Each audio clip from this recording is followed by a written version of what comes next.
الصلاة على النبي.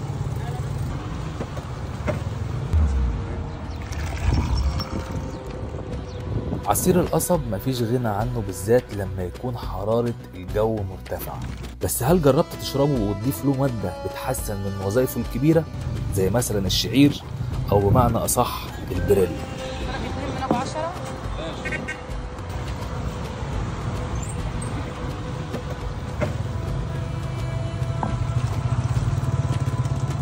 الصلاة على النبي.